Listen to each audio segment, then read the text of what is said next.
All right. Meanwhile, other news. President Biden's EPA administrator finally has visited East Palestine 2 weeks after the toxic train derailment that sent that black stuff flying. But Transportation Secretary Pete Buttigieg is not going and said this.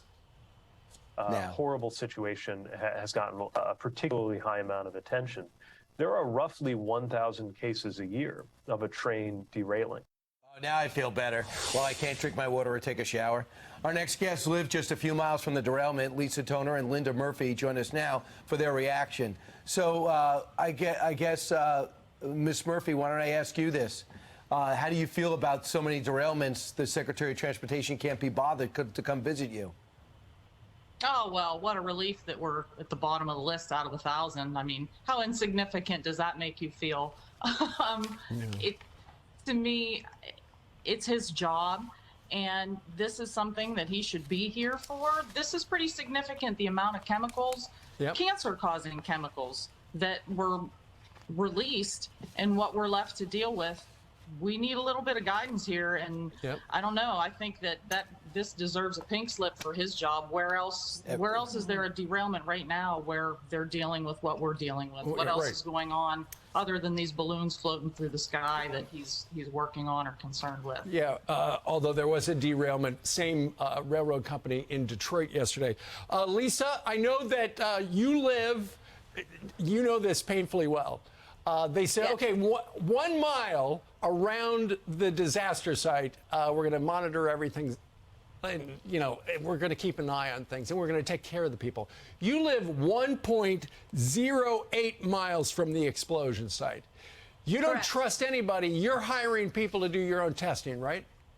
Correct. We have well water, and I want to be safe and make sure that it's going to be done correctly, and I'm going to be told the truth on what's in my well water. And are you drinking bottled water right now? Yes, we are. For how long? Forever, until I get answers. We're not getting no answers. Nobody's wanting to help us. Linda, how are you affected by this? Anything? Are you the scratchy throat or the eyes, or noticing anything with your pets? And what are you doing about your water?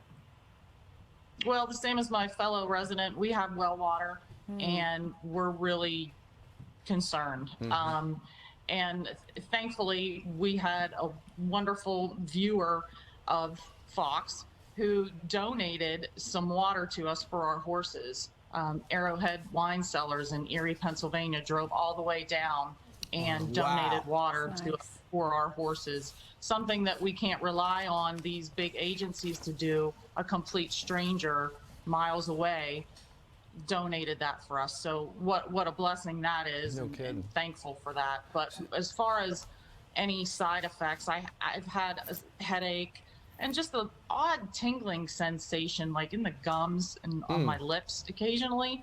And that's what I've noticed, but I know that some other residents are experiencing things of the similar nature, and a lot of children are having some issues with rashes, discoloration of the skin.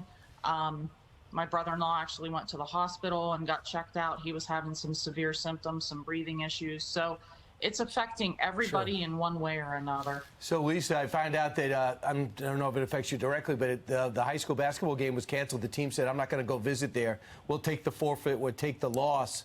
So, in particular, I hear that people are walking around, the companies, the train companies walking around, offering $1,000 to help you with expenses, but want you to sign a waiver. Have you been asked to do that? And have other people you know done that?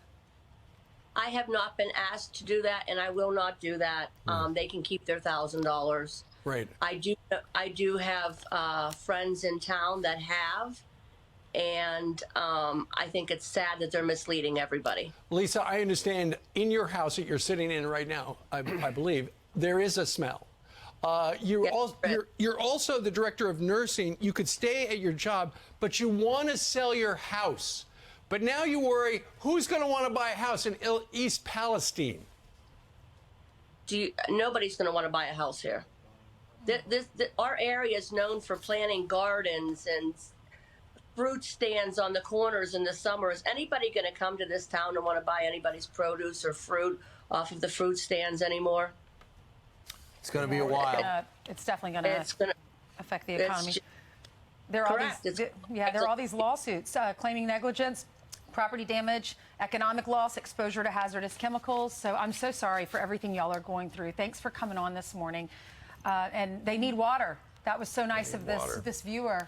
What was the name of the Arrow. Arrowhead. Okay.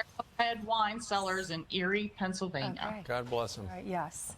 Yes. Thank you. Yes. God bless Thank both you. of you too. Thank you both for you, joining guys. us.